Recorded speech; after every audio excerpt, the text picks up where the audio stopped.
আজকের এই ভিডিওতে একজনের কমেন্টের অ্যান্সার দেবো এখানে। তো একটি ভিউয়ার্স আমাদের এখানে কমেন্ট করেছিল যে দাদা আমি বিএসএফে চাকরি পেয়েছিলাম, তো ডিসেম্বরে আমি ট্রেনিং থেকে চলে এসেছি, অর্থাৎ রিজাইন দিয়ে চলে এসেছি। তো আমি এখন বর্তমানে আবার বিএসএফ জয়েন করতে চাইছি। তো আমি কি বিএসএফ আবার জয়েন করতে পারবো নাকি পারবো না? তো এখানে বলি তোমার উদ্দেশ্যে কী রিজনে তুমি বিএসএফ ছেড়ে এসেছিলে সেটা অবশ্যই কমেন্ট করবে।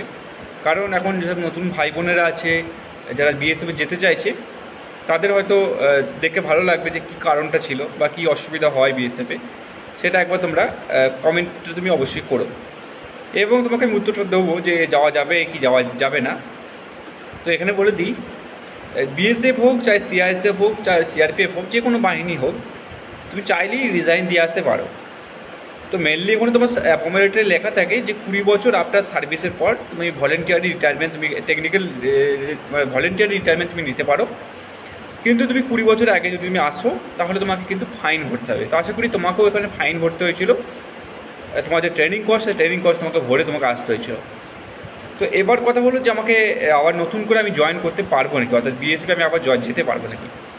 দেখো, এটা যাওয়ার কিন্তু প্রসেস আছে, অর্থাৎ আবার কিন্তু জয়েন এখানে করা যায়।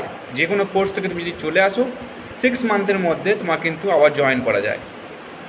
6 মান্থ পরেও আবার জয়েন করা যায়। সেটা ডিপেন্ড করে কিসের জন্য, সেটা ডিপেন্ড করে ডিআইজির উপরে, অর্থাৎ তোমার যে অথরিটি আছে, অর্থাৎ তোমার যে ট্রেনিং সেন্টার থেকে তুমি এসেছো তার যে ডিআইজি আছে তার উপর ডিপেন্ড করবে। সে যদি চায় আফটার 2 বছর পর্যন্ত কিন্তু এখানে সে নিতে পারে, কিন্তু 1 বছর পেরিয়ে গেলেই তোমাকে কিন্তু এখানে আবার একবার মেডিকেল কিন্তু কোয়ালিফাই করতে হবে।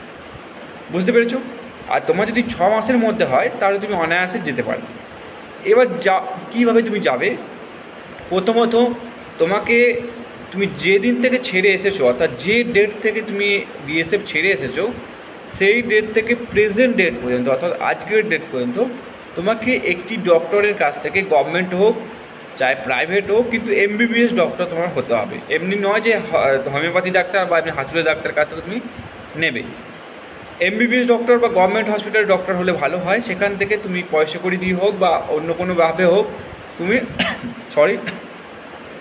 তোমাকে একটি মেডিকেল সার্টিফিকেট অর্থাৎ মেডিকেল বের করতে হবে যে আমি ওই ডেট থেকে প্রেজেন্ট ডেট পর্যন্ত আমার এই প্রবলেম ছিল শরীরে, বা আমার এই শরীর খারাপ ছিল, যার কারণে আমি শারীরিক দিক থেকে অক্ষম ছিলাম ট্রেনিং করার জন্য। সেটা কিন্তু ডাক্তার লিখে দেবে যে এরকম বেড রেস্ট ছিল বা কিছু এরকম প্রবলেম ছিল, সেটা কিন্তু তোমার মেডিকেলে উল্লেখ থাকতে হবে, অর্থাৎ মেডিকেল সার্টিফিকেটে উল্লেখ থাকতে হবে। যাতে জেনুইন রিজন তোমাকে দেখাতে হবে যে এই কারণের জন্য আমি যে ফিজিক্যাল আছে যে ট্রেনিং আছে সেই ট্রেনিং অ্যাক্টিভিটি আমি কিন্তু কমপ্লিট করতে পারবো না, সেই জন্য আমি ওখান থেকে রিজাইন দিয়ে এসেছি। তো আমার বর্তমানে আমার শরীর ফিট হয়ে গেছে, অর্থাৎ আমার ডক্টর আমাকে ফিট সার্টিফিকেট দিয়ে দিয়েছে। সেই সার্টিফিকেট তোমাকে অ্যাটাচ করতে হবে।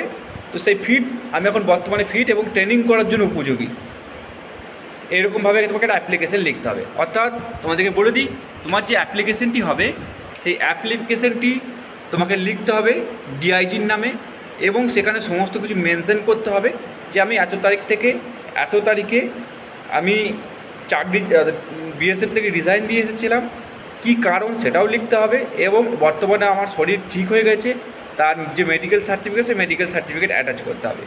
তোমাকে কী কী অ্যাটাচ করতে হবে? তুমি যে অ্যাপয়েন্টমেন্ট লেটার ছিল অ্যাপয়েন্টমেন্ট লেটার তোমাকে অ্যাটাচ করতে হবে। দেন তোমার যে ওখান থেকে রিজাইন দেওয়ার পর তোমাকে একটি সার্টিফিকেট দেওয়া হচ্ছে, ডিসচার্জ সার্টিফিকেট, এই সার্টিফিকেট তোমাকে অ্যাটাচ করতে হবে, এবং ডক্টরের তোমার যে ট্রিটমেন্ট চলেছে সেই ট্রিটমেন্টের কাগজপত্র, এবং তোমার যে বর্তমানে তুমি ফিট আছো সেই ফিট সার্টিফিকেট তোমাকে কিন্তু এখানে অ্যাটাচ করতে হবে। দিয়ে তুমি ওই যেখানে তুমি জয়েন করেছিলে যে ব্যাটালিয়ানে, সেই ব্যাটালিয়ানে তুমি পাঠাতে পারো, বা তুমি ফিজিক্যালি গিয়ে ওটা জমা কিন্তু করতে পারো। তাহলে তুমি কিন্তু এখানে আবার বিএসএফ জয়েন করতে পারবে। আশা করি বোঝাতে পারলাম।